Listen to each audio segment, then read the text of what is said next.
მტკივნეული და რთული თემით, რაც შეეხება ქართულ საკლუბო ფეხბურთს. ქართულ ფეხბურთთან ამას საერთოდ ანალოგია არ აქვს. აგერები, იურისტები ხართ და არ არსებობს ნება. დინამო თბილისის 91 წელს სტასირო იყო ნახევარი გუნდი ტორპედო ქუთაისიდან იყო გადმოყვანილი და თითქოს მაყურებელს უფრო აქვს მოლოდინი რომ წარმატებას მივაღწევთ. სისხლის სამართლის იქნება თუ ადმინისტრაციული რაღაც სასჯელის მუქარა არის ხო? მტკივნეულია ეს ფაქტი, იქიდან გამომდინარე, რომ ჩვენ მაინც საფეხბურთო ქვეყანა ვართ და არ არსებობდა ქართული ფეხბურთი აქტიურად ხო ეს? ის დონე, ის თამაში, ისეთი ჩემპიონატი იყო, რომ კალათბურთზე მსოფლიო ჩემპიონატზე გავედით ყველაფერი, მაგრამ ფეხბურთის წამსვლა იყო დღესასწაული ჩვენთვის. ესპანეთი, თურქეთი, ბულგარეთი ყავს. და მოუგე თბილისში. და ეხლაც მოუგე. ჯამარა მატრიან კი ბატონო, ეხლაც მოუგე 4-1 ხო?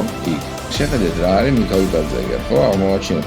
აი, კინკლატის თაობა რასაც კი აროლაძეების კეცბაია რო მე ვიყოდი კალაძე კობიაშვილი ქართული ფეხბურთელების რამდენად კმაყოფილი ხართ უკვე არსებული ტრანსფერების. მამარდაშვილის ტრანსფერზე კმაყოფილი რა შეიძლება იყო პოტენციალი მის აქ კოჩორას გოლზე ყიფიანი გამახსენა მე რომელიც აუგდო მაგას ამბობ ხო? აი ეს ამე უცნაური პუნქტი თუ ქონდა ფეხბურთელის მაგალითად კონტრაქტში.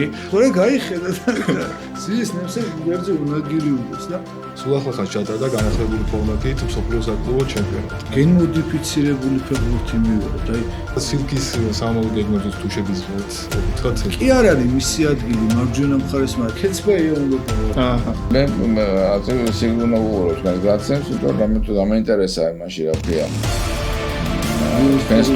ტრანსფერში მე მეცადინება ვის მიმართო და სად მოვიდე